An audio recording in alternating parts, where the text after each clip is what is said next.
Funding for This Is Nashville comes from you, our listeners, and Music City Prep Clinic, Nashville-based provider for PrEP and offering comprehensive sexual health services in an environment designed to be safe, professional, and shame-free. Learn more at musiccityprep.org. I'm Blake Farmer, and this is Nashville. And the country in our hearts. We're spotlighting a special series this week, a year-long reporting project to tell the story of Nashville's Kurdish population, the largest in the U.S. WPLN's Rose Gilbert has taken us from Nashville to Kurdistan, and that's where we pick up the story today in episode 2, heading in the mountains, where Kurds fled before ultimately becoming refugees. And this is the older village, right here. This is where they would live. Like you see the sign, welcome to Chalke. I'm with Arkan in his big, heavy SUV, perfect for rough mountain roads. We've arrived in the village of Chalke, the place that Arkan and Nash's family fled so many years ago. As we drive down a steep gravel path lined with lush flowering bushes and tangled vines, he points out a fenced-off piece of land. So behind here is our plot too. This was where Grandpa kept a bunch of apples. Grape, apple, and walnuts were there, I remember. Because even when my dad was alive, he used to get care of it. He tells me that even after the village was abandoned for good in 1988, people kept coming back here to tend to the land. As the area got safer, it became a gathering spot for picnics and celebrations. Now, Arkan takes stock of the land, pointing out fallen branches, orchards choked with undergrowth, walking paths lost to brambles and long grass. To me, it looks pretty, if a little overgrown, but it certainly isn't how Arkan remembers it. Oh, then it was all tidy, neat, everywhere was clean. You wouldn't see extra twigs and all of that. Like, you wouldn't see this mess. 4 years of not touching it. What do you expect, 4 years of this place growing wild, with no one allowed in to weed or water or plant or harvest. Because for years, this place was a war zone. Chalke sits near the border between Iraq and Turkey. That means it often gets caught up in clashes between the Turkish military and the PKK, a Kurdish militant group that's been at war with the Turkish government for decades. A few years ago, the Turkish military went after the PKK, invading this corner of Iraqi Kurdistan and turning Chalke into a battleground. This is the first year anyone has been allowed back. You'll have info. Hello, family. Just down the road, a happy surprise. Hello. Hi. Hey. Oh my God. A gaggle of cousins, uncles, aunts, little nieces and nephews. Hello. Rumi. Members of Arkan's family, here from Nashville. They visit Kurdistan when they can, but it's a long, expensive trip. What's up, buddy? So Arkan hasn't seen some of them in years. You remember me? They carry armfuls of fruit plucked from surrounding trees, still yielding despite 4 years of neglect. Yeah. We tried. There wasn't much. A pair of Arkan's great aunts show me how to crack open a pomegranate on a stone curb. Oh.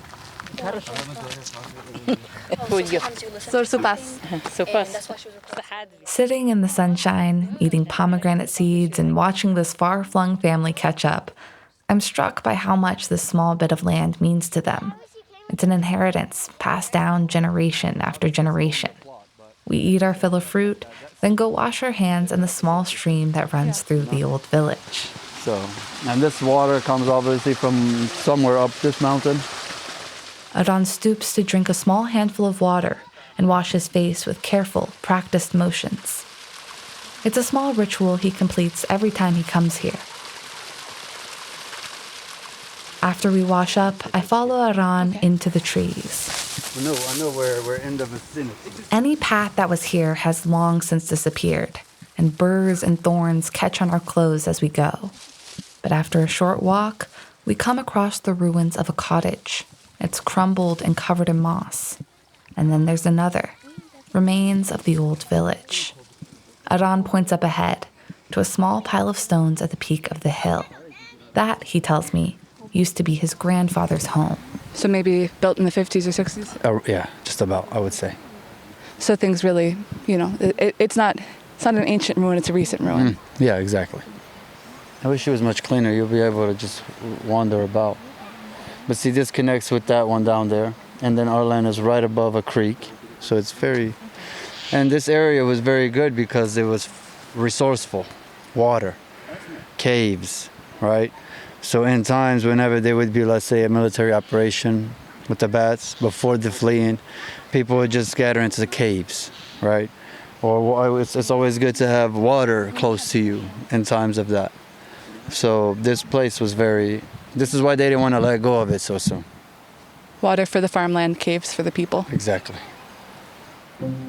We stay there a while, staring at the cairn of stones where Arkan's grandfather used to live. Illuminated by the late afternoon sunshine, it seems to float above the overgrown village, suspended along a horizon of soaring mountains. It's beautiful. I'm spending the next few days here in Chalke. Arkan is taking me on a journey, a retracing of sorts, from crumbling ruins to intimate family dinners and through narrow mountain passes. We're taking a journey into this land, a land for which so much blood has been spilled, a land this family thought they had lost forever. But also, I'm going to take you into the history of this family and the burdens carried by each generation, the burden of what they lost and the burden of salvaging what's left. I'm Rose Gilbert, and from Nashville Public Radio, you're listening to The Country in Our Hearts. This is episode 2, The Ones Who Face Death. Old Chalke, a place Arkan and Nash's family once fled. The people do still live here, just a few miles down the road, actually, in a village built by the survivors of Saddam Hussein's All-on-Fall campaign, a place they call New Chalke. That's where Arkan and I are headed. So what are you dropping off now? First, though, we're stopping to drop off some passports and visa paperwork at an aunt's house. Oh, it's just some paperwork. I forgot to hand it to her. She has to get done. It'll just be a quick drop-off. Oh, yeah. Have you had breakfast? You're not hungry? We slip off our shoes at the door and head inside to enjoy a hearty breakfast spread. Fruit, cheese, yogurt, lavash bread, and small tender cuts of lamb. Arkan and I aren't the only visitors either. The house is full of more family who also happen to be in town from Nashville, including Arkan's Aunt Fauzia, his father's sister. She joins us for breakfast, taking a seat next to me. As we eat, she begins to tell me about her brother, Arkan's father.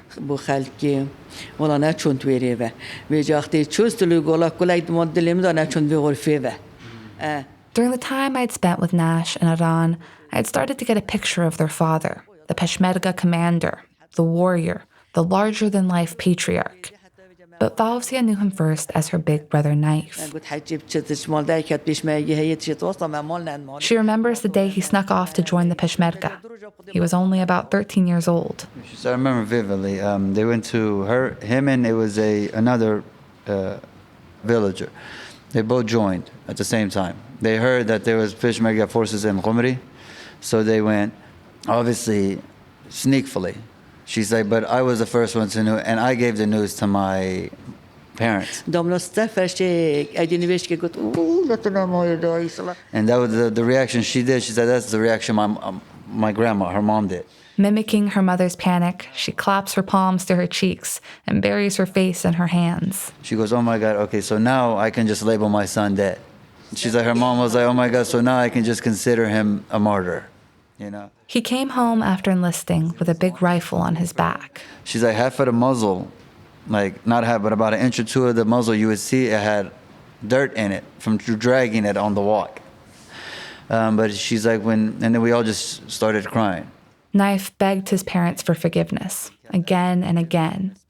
But he didn't regret joining. She said he told his mom, he was like, Mom, if I don't, and the next person, then we won't ever have a Kurdish identity.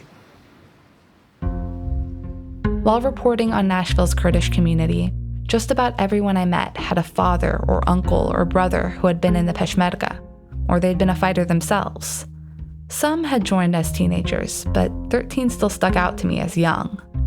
After signing up, Naif was gone for months at a time, off in the mountains fighting for the Kurdish cause, with only the occasional letter to his family. When he could visit, it was a huge relief and a cause for celebration. And then he would leave again.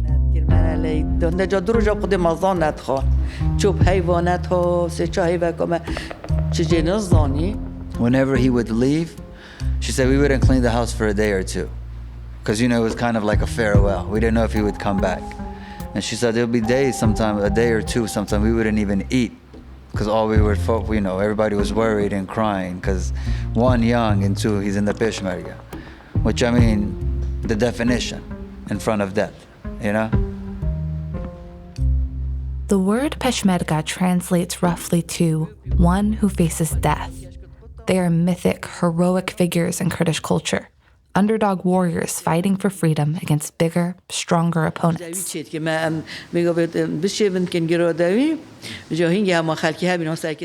Fawzia tells me that when any Peshmerga came to town, they were welcomed as heroes.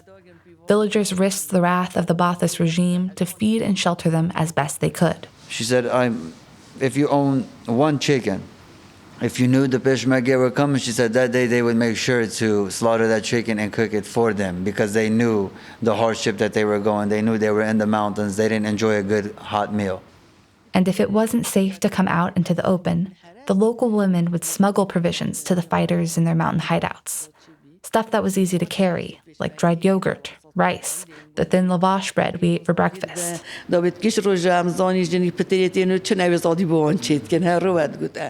Fawzia says the Iraqi soldiers stationed in the region caught on pretty quickly, but many of them let it happen anyway. She remembers two guards in particular were especially lenient. They were very, very generous. And she said a lot of times they would even, when they were out on lookout, they would turn their eye when the Peshmerga would come into town. Naif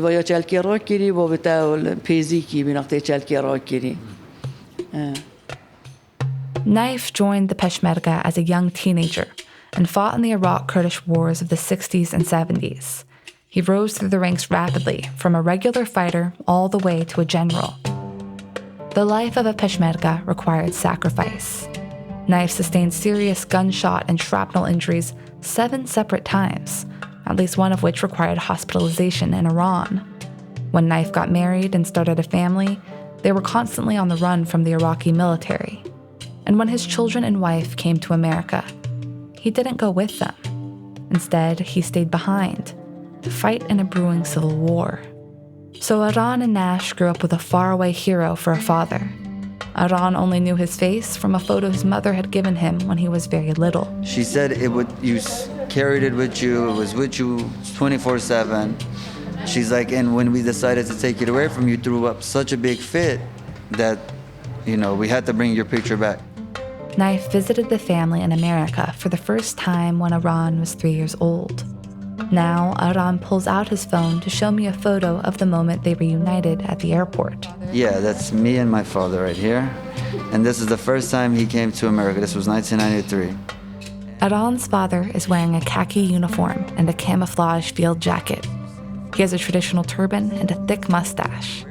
He's smiling at a 3-year-old Arkan, who stares back at him, transfixed. So she's like, that's why you were staring. You're like, that's the man in the photo that I've been carrying around this whole time.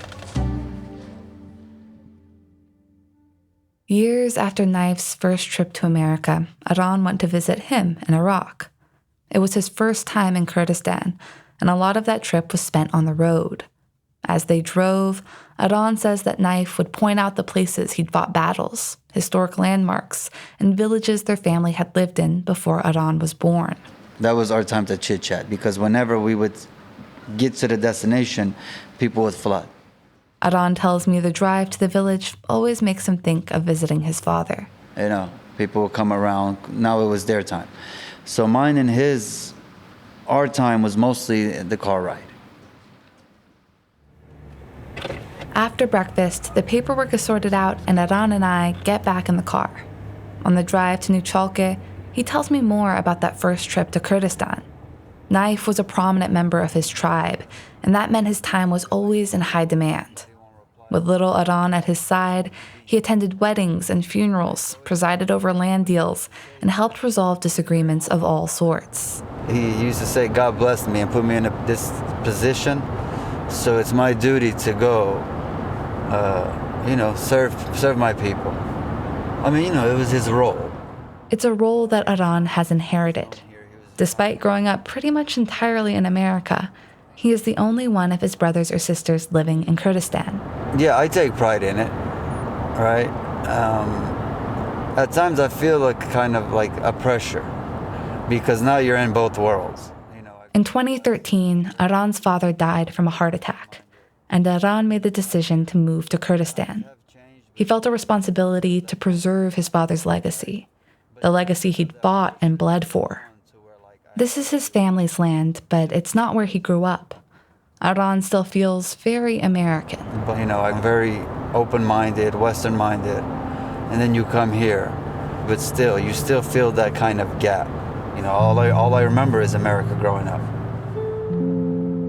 Today, though, Arkan's the one who spends his time on the road, always headed to some invitation or appointment, constantly taking calls from people in Kurdistan and America alike. Friends and family who have questions, problems, or are just looking to stay connected. I have that, I won't say it's a burden, but I have that pressure on me too, to where I have to attend. Because I'm here, I'm his only son here. And it's very cultural, So, but I've grown into that. And I got that from him. Arkan is not the only one who has felt called to return to these mountains. There are others of his generation, members of his own family who have come back to live in and rebuild their father's homeland.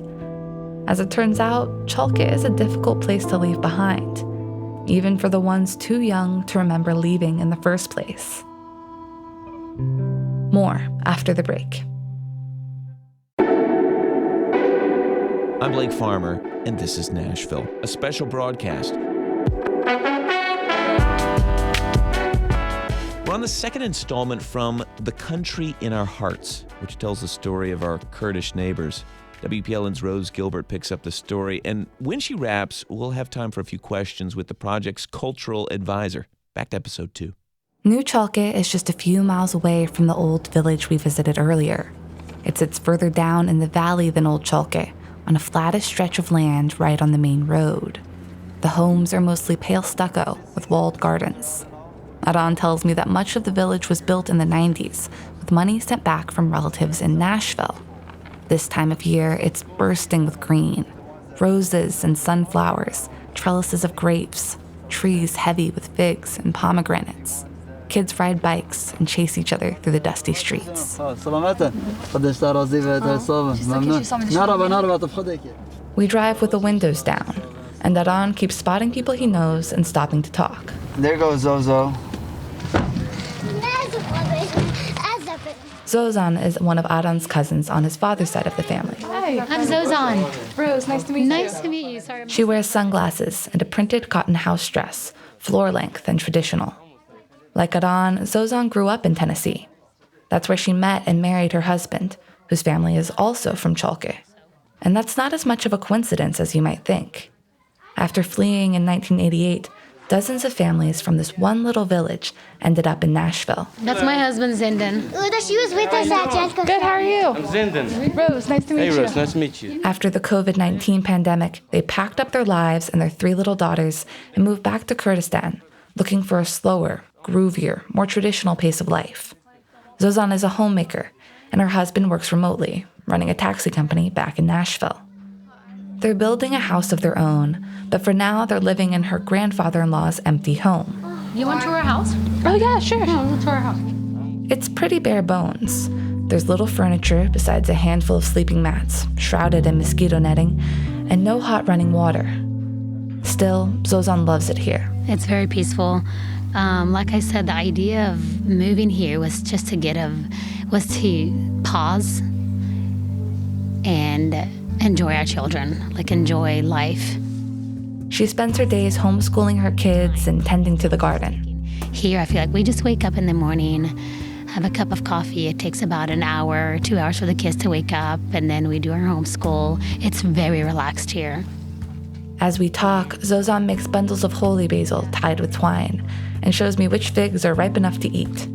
One of her daughters teaches me how to crack open and peel fresh walnuts, which stains the tips of our fingers a deep brown. No, if you eat this part, it's that. If you eat the skin, it's definitely bitter. I'm lucky. It's harvest season, which means I'm here just in time to sample some of the best fresh fruits, greens, and nuts this part of the world has to offer. Foods that have grown here for centuries, picked and eaten by generations of this family. As the sun sets, the mountains turn pink and gold all around us, and soon it's time for dinner. We eat on the floor, sitting on a carpet with a sheet of plastic over it to keep everything tidy. Dishes of chickpeas, chicken, lamb, and rice are set out family style alongside plenty of bread and fresh greens. Seated across from me is Zozan's father, Ayub. His face is clean-shaven and lined from years of working in the sun. He wears a checked dress shirt and a tightly folded turban. As we eat, I realize Ayub is the uncle Nash talked about when he told me the story of how they fled in 1988. The uncle who came to warn them, who told them they needed to leave. Now, Ayub tells me the full story, with his daughter Zozan translating. And it follows the same basic rhythm as Nash's story. The army came, they had to run. But in Ayub's telling, I hear something else. Memories, lost along the way from Chalke to Nashville. And a silence between these two generations. It was the summer of 1988, and Ayub had a heavy responsibility on his shoulders.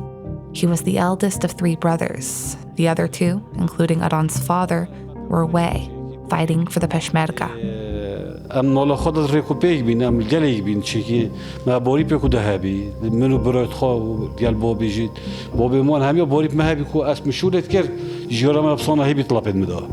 the brothers entrusted him with the family, with their own families, and then especially his mom and dad. In his brother's absence, it was Ayub's responsibility to care for their land, their animals, their aging parents, and their wives and children. It was a tense time. Remember, Iraq was at war with Iran, and now the Iraqi army was gassing entire Kurdish villages. They'd done it to Halabja, and now people feared they were coming for Chalke. So when they heard the news of Halabja, shortly after, a month after, 2 months after, everyone started fleeing. There was no, if you had a way, you would leave. Ayub and his family hung on for weeks after everyone else was gone. Then, one summer morning, Ayub was climbing a mountain outside the village when he saw them. Oh, wow, all the way from over there, Chelkaseri. So he saw from binocular how many soldiers were lined up here. There was tanks, soldiers, all preparing to come that way towards the Chalke village. The Iraqi army had set up camp here, on the stretch of land where we were now sitting. So from this whole section, there was no homes here then. So it was all tents lined up and then their tanks. A few soldiers spotted him looking and called out to him.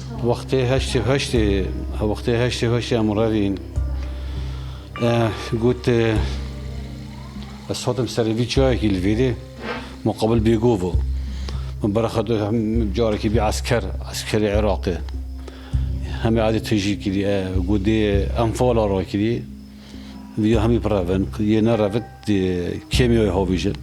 They yelled, there's an anfal, so if you do not leave your towns, you will be gassed.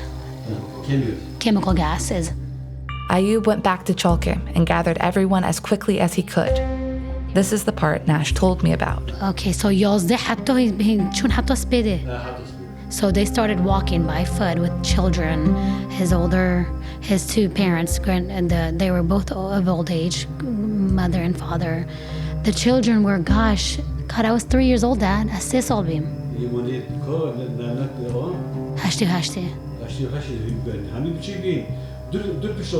Yeah, so he had I think he had like 2 to 3 babies on his back, so carried in a little baby carrier. Then he also had his rifle. About 15, 16 kids in total, he says, nearly all under the age of 10. Oh man. So all those children, imagine all those children.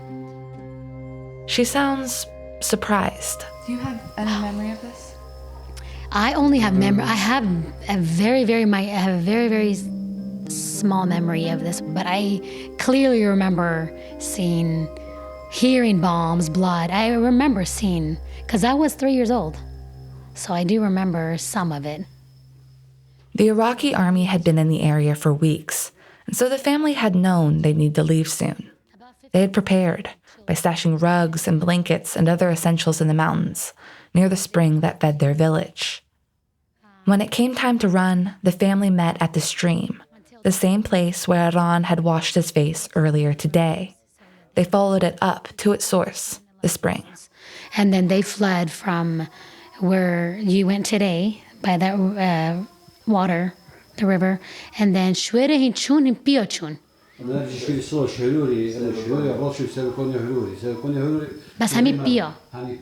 they went all by foot. So he'll take you there tomorrow. The walk was slow and exhausting, with Ayub at the back to make sure no one was left behind.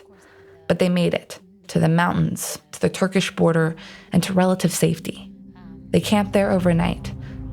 In the morning, they woke to the sound of explosions echoing through the mountains. The Iraqi army had started bombing neighboring villages with chemical weapons. Once they left, once they heard the bombs, there was no turning back. Ayub begins to tell the next part of the story. I turn to Zozan to translate, but find her staring at her father, her eyes suddenly full of tears.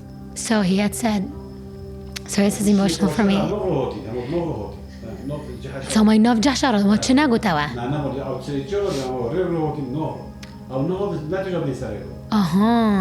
So the Iraqi were, the Iraqi were patrolling the mountains.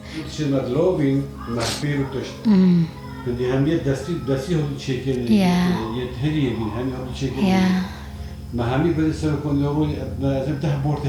Oh wow. So So mind you, a couple of nights before they fled, my dad knew. He said we knew that we would never come back here. When they fled, Ayub's wife realized they had left behind something important, a hand-carved cradle. So he and a friend took a mule and snuck back, down through the mountains to Chalke. So he had to come back for the cradle, and then while he was here, he said there was some food, some crops that he had taken for the family. Zozan is crying quietly now, and it seems like a struggle to keep talking. And a bag of clothes, and then so they came to get those stuff. So that night they had gone the same night. I tell her we can stop if she needs to, but she waves me off, determined to keep going. Yeah, it's okay. No, it's okay. Whose cradle was it? It was my brother, who his name is Talon. He recently passed away, actually. Sorry for your loss. It's okay. Please, really, at any time. No. This is actually good. I've never heard it. I've never heard it in this detail. Have you, Arkan? No, I haven't either. Yeah. Go ahead. It struck me that Zozan didn't know exactly what had happened all those years ago. She'd lived through it, but growing up, she tells me her parents didn't want to talk about it. No one wanted to revisit these memories or put that burden on their children. But Ayub is talking about it now, stoically retelling the details of this terrible day. That only changes as he starts to tell me about his brother, Arkan's dad. He said he loved his brother more than his own self. Brothers can be replaced. I now know your pain, Dad. Just to be brani. Yep. Inshallah, he's in a better place. Inshallah. I realized I'd become a witness to an intense moment of connection here, A father digging out painful details of the family history, and a daughter reaching out to reclaim them. And just like that, the moment ends. A lot of amazing memories, and you could see he's very emotional at this moment. But Thank you so much. Thank you very much for sharing. All right. Thank you. He's telling me he's done talking. I'm sure he has so much to tell, but I think this was so, kind of impromptu for him. He was, very No. I'm sure he could go on for hours. Yeah. We all kind of go quiet for a moment, listening to the crickets singing outside and the kids playing in the next room. More than 30 years ago, Ayub evacuated his entire family from this place, the threat of Halabja ringing in his ears. Now, he was visiting his daughter and her family, who have come back to Kurdistan to build their lives on the same bit of land where Iraqi soldiers once told Ayub they were going to bomb him. He feels a sense of freedom of being in your own land. He enjoys the kids being here because he knows that this is their home, this is my home, this is their father's home, and that they're able to speak their mother tongue without being scared. After my conversation with Zozan and Ayub, it's late, but the night is far from over. I chat with Helin, the youngest daughter of Aran's aunt Fauzia. She's in her late 20s, with long, carefully straightened hair and big hazel eyes. You don't pass up on my aunt's tea because she makes the most amazing tea in the village. It's rare to have so much of the family together in the village, reunited from across oceans, and so they stay up late to soak in every minute of it. They catch up over tea and cigarettes. A few older women bring out endless trays of sunflower seeds and tiny pastries filled with jam and fresh walnuts, plucked from the same trees we visited earlier. This hospitality is a familiar ritual, something these ladies learned from their mothers and aunts and grandmothers, something they're determined to pass on to their children and grandchildren. The family stays up like that for hours, just enjoying each other's company. I can't keep up, and I'm eventually sent to bed sometime around 2 a.m. Good night. I bunk with Helin and one of her cousins. We sleep side by side on thick mats called dusheks. Helin explains that, at first, the family wanted to give me my own room. But I was like, no, I want to give her that whole vibe of when you visit Kurdistan, you visit your family's home and you all sleep in the room together. And, you're sleeping on the dusheks on the floors. There's a whole, nostalgia that comes with that as well. Chalke is a place for nostalgia, a touchstone for this family and so many others, a place people travel across oceans to get back to where they can touch the land, eat the fruits, sleep side by side on dusheks. Small rituals that piece together what was destroyed so many years ago. The house finally falls silent, except for the sound of crickets and jackals outside. I fall asleep thinking of guns and cradles and pomegranates.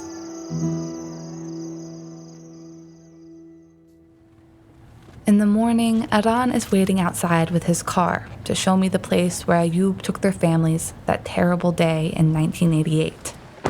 I've heard the story of this family's escape through the mountains, from Nash and now Ayub. Today, we're retracing their steps. Helin has decided to join us for our uphill hike. So we set off, passing through the old village, keeping on until we reach a town called Hirure. Sound of the beautiful water, greenery, pomegranates everywhere. The village is waking up, right? I bet they're all inside cooking some breakfast. We start by the stream, the same stream that feeds Chalke. It's a postcard of a place, all waterfalls and green woods, and recently it's become something of a tourist destination. They've put in a gravel pathway and a few sets of stairs. Even with these modern conveniences, we start to lose our breath pretty quickly. I try to imagine what it was like before for Ayub, hiking this trail with 3 children and a gun on his back.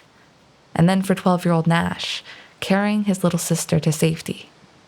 As we keep going, the path narrows and the trees start to thin out. We're really in the mountains now, with sheer cliffs rising on either side of us. If we keep going, we'll be in Turkey. It seems like a gateway, a door out. I guess that's the way I picture it. Today, this is a scenic hiking path, but in 1988, it was the path to safety. It makes you realize, like, we have endured a lot, right? And I guess so the decision for me to come back here and help with either way I can makes it mean something for me.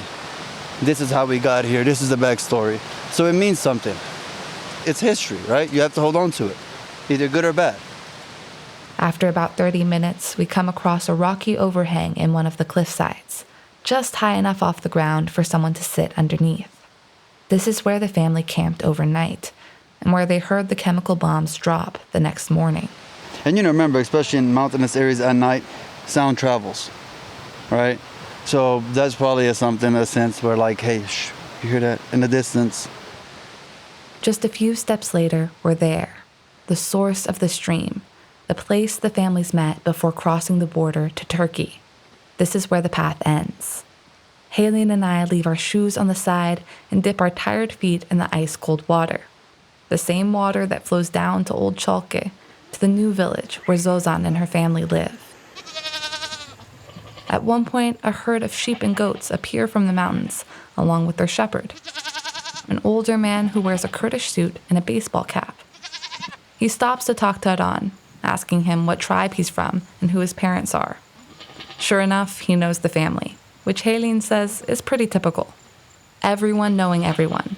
That was how life was for her parents' generation here. You just have to understand they grew up together in all aspects of their life. They were in the villages together, they washed their clothes together, they showered together, they went to get milk together. And then the war came and they ran for their lives together. They had to survive together with their kids on their back. And then they're in this refugee camp, and it's sad times, but they're together. And then when we were refugees to America, that's, again, together. It's all about the togetherness for them. Again, they had to survive, as Kurds always do. They survived and came to Nashville, Tennessee. But Nashville is a lot bigger than Chalke. You can't know everyone there. That togetherness was splintered irreversibly when these families fled. It's something they come back here, to Kurdistan, to try and reclaim by visiting their old orchards and staying up all night talking. It's why Haleen and Fawzia and Ayub come here all the way from Nashville. It's the reason why the cousins who work and go to school in Zaho or Duhok still live here during summers and on weekends.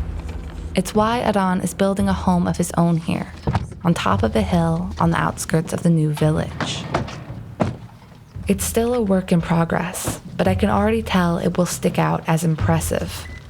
2 stories tall, with big terraces, a swimming pool, and sweeping views of the valley. Arkan shows me around the garden, which is dotted with frail, freshly planted saplings, pomegranate trees that Arkan brought all the way from Halabja. I ask him why he's building this house.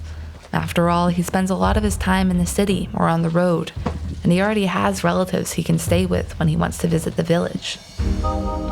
It's home. At the end of the day, like, whoever comes back, my whole family's in the West, obviously. But whenever they come, they like to be close to here. And it's like, I guess to keep my family's, I won't just say legacy, but to keep, my father's home, his door open. Preserving his family's legacy in Chalke, keeping his father's door open. This is the responsibility that Arkan has taken on by coming back to Kurdistan. A responsibility he's fulfilling by building this monument of a home on a hill.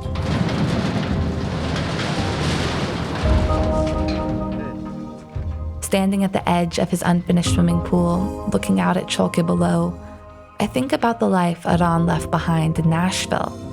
His mother, his brothers and sisters, his friends, the place he grew up. Arkan came to Kurdistan out of responsibility to his family and to his father. But that's not the only reason he left Nashville. He left Nashville because he was trying to get away from something. He was trying to get away from trouble.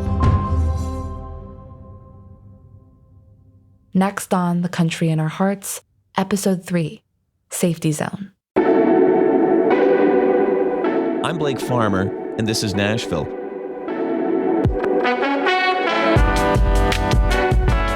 We just heard the second episode of Nashville Public Radio's new podcast, The Country in Our Hearts. It tells the story of how Nashville came to be home to the largest Kurdish community in the United States. And now we are joined in the studio by Dilman Yasin, who served as the project's cultural advisor. Welcome to This is Nashville. Thanks for having me, Blake. This has been such a treat to be a part of. Well, we couldn't have done it without you, or would have it would have been less than what it is. So listen, the name of this podcast is the country in our hearts, because you're not going to find Kurdistan on a map. Mm-hmm. It is a country that really does live in the hearts of the people who are Kurdish. So you think that it's almost, these cultural elements are more important because there's not something to point to on a map. Absolutely. I think just because it's not on a map doesn't mean it doesn't exist. Our culture ranges from what we wear to what we eat to how we talk, to our little quirks that we have about ourselves that are so different from everyone else in the Middle East. We're a minority in the Middle East. However, we are such a large population outside of the Middle East as well. So keeping hold of those traditions and cultural pieces of us is so important, especially living in the diaspora for so long. Not that you have to choose a favorite, but if someone is listening and thinking, I should understand the Kurdish culture more. I know there are Kurdish restaurants and such in town. Where would you point them to? I think Edessa is really great. House of Kebab is great. There's a new restaurant called Tashti. I just Cafe. went. It's so great. Well, no, Tashti was a great experience sitting on the little pillows on the floor too. Yeah. So during this episode, we'll get away from the food, but during this episode, we hear the story of how you have this family fleeing from the Iraqi army in 1988. They ended up in Turkey and then eventually in Nashville. And as I understand it, your family left Kurdistan that same year. Was your story similar to this story we just heard? Absolutely. I think the majority of Kurds here my age, maybe a little bit younger or older, resonate very well with this story. My family also fled in 88. We heard noises from the mountains of other Peshmergas who were serving to protect the villages, that Saddam was on his way, his troops were on his way. And as soon as we heard that, the elders of the villages told everyone to pack up and let's go. And it's not packing up your luggages. It's literally picking up your kids and running as fast as you can. It was a very imminent threat, and it was not something that you took lightly. People had caves and places in the mountains that they already had safe places for. Because they knew this was a possibility? This was a constant thing. It was always in our hearts for the past year or so of the threats that were coming. And so it wasn't something that we didn't know. It was just something that we were waiting for. And so hearing it, having our parents literally pick us up, take what they could, and literally running for the mountains was something that I think a lot of Kurds here can resonate with. But are those stories told? I mean, obviously, we just listened to one. It sort of sounds like, these are the family stories that our Kurdish neighbors must share. But at one point in the episode, we hear, Father Ayub telling his daughter the story of how their family left, and it's very clear she had not heard these details, and he clearly didn't want to share any more about them. Was it just so traumatic that it's difficult to talk about at all? Very much so. I think anytime I speak with my parents or elders in our family, I find out something new. Yeah. It's not something you just kind of sit over tea and bring joy to a conversation. It's something will trigger them to remember a specific time or place about something that happened during that time. I learn new things about that transitional period of our lives every time I talk to one of my parents. And you were there, correct? I was about a year old when we left, so I don't remember much. Right. But, with the stories that my parents and elders tell, it kind of brings me back to that moment because we have several pictures, a few things to remember it. But other than that, I really have no distinct memory of what happened. So you kind of were that baby in someone's arms. Yeah, in my grandmother's arms. She picked me up, and my brother was about 6 weeks old. So when I have 4 kids, when I imagine me as a postpartum mother at 6 weeks having to pick up a newborn baby and literally walk through the mountains, it breaks my heart, and it makes me really appreciate my mother so much more for all that she's done and gone through. How important has it been for folks who are part of the Kurdish community here in Nashville to pass these stories down? sounds like it's difficult, but it sounds like it also has to be an intentional thing for it to happen. It does, but it's also necessary. For example, my kids are here. They're privileged with not having to deal with war and trauma and remembering any of those things. And so for me to be able to pass down those stories that my parents tell me is so important for their upbringing, because it gives them a sense of, this is what my family went through. It gives them a sense of like humbleness and being able to point to some of the things that we have to deal with on a regular basis. And it's very important for my kids to know where we came from. Very important. Obviously, we just listened to this episode, the second episode in the series, and all the episodes, by the way, are out now if you want to listen on your own time, The Country in Our Hearts. You were the cultural advisor throughout. Is there any one part of the series that resonated with you, or you were actually surprised by your own history? There is, but again, it's like everything in our community is so tight-knit. Like Oran's family, we know them by marriage. Their cousin is married to... you knew them anyway. Yeah, we all know each other some way, shape, or form. His older sister is a good friend of mine. That's kind of beautiful to think about. It is. In Nashville, it's very difficult to not know someone that's Kurdish here if you are Kurdish. Because so if I name somebody, you're like, well, of course I know her. Yeah, either I know her or I know of her, or one of my siblings knows her, or my parents. Even though Kurds are spread out all over the United States, it's very hard to find someone that you're like, I've never heard of that person. Because living in the refugee camp, living in Kurdistan itself, everyone was connected in some way. And so us being here and being able to live our lives here, still with that connection, is really beautiful. I know that it's good for me to hear this. I mean, I've even passed it along to, and by this I mean this series, the Country in Our Hearts. I've even passed it along to, folks at my son's school. There's a lot of Kurdish families who attend there, and I thought, this would be helpful just to kind of know this story of how people came to be here. But I'm wondering what the value is to Kurdish families in listening to this. Is it kind of some pride that people are telling this pretty epic tale of yours, or is it also learning about your own history? What's the value to Kurds in Nashville in listening to this with us? Yeah, I think the value brings a lot of closeness to our community. The majority of us are immigrants, and I know with the political climate around immigrants, it can be very daunting to some folks who have not crossed paths with any sort of immigrant. I think being able to hear our story and see that we've gone through so much trauma and that we've kind of rebuilt our lives here. We're part of the culture of Nashville. We've kind of helped build Nashville over the past 30, 40, even some 50 years. Some Kurds have been here since the 70s and 80s. I think it's important to know that, we belong here too, and that our neighbors help us just as much as we help them. We've made Nashville what it is as well, and I think it's great to be able to tell our stories. Again, Kurds are such great storytellers. This comes from years and years and years of storytelling, and so to have a platform like NPR tell our story is so important for our non-Kurdish neighbors to really get to know us. Well, thank you for being here. Dilman Yasin was cultural advisor on this project, The Country in Our Hearts. All episodes are out now if you want to listen wherever you listen to podcasts. Thank you so much for joining us. This has been a special broadcast of This is Nashville, a production of Nashville Public Radio. Liv Lombardi is our technical director. I'm the host, Blake Farmer. And now, let's roll the podcast credits. The Country in Our Hearts was reported and produced by me, Rose Gilbert. My editor and co-producer was Meribah Knight. Additional editing by Tony Gonzalez, LaTanya Turner, and Rachel Iacovone, with help from Mariana Bacallao, Char Daston, and Justin Barney. Mac Limbaugh is Nashville Public Radio's Vice President of Audience and supported this project in many ways. Our community and cultural advisors on this project were Dr. Dave Romano and Dilman Yasin. Sound design was done by Martin Cruz, fact-checking by Daniel Potter, and original logo artwork by Nuveen Barwari.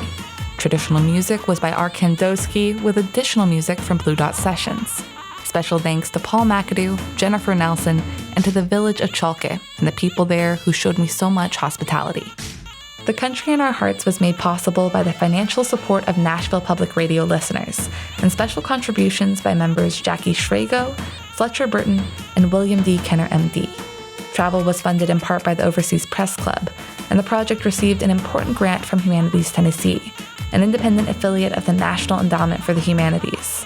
The findings and conclusions of this podcast do not necessarily represent the views of Humanities Tennessee or of the National Endowment for the Humanities.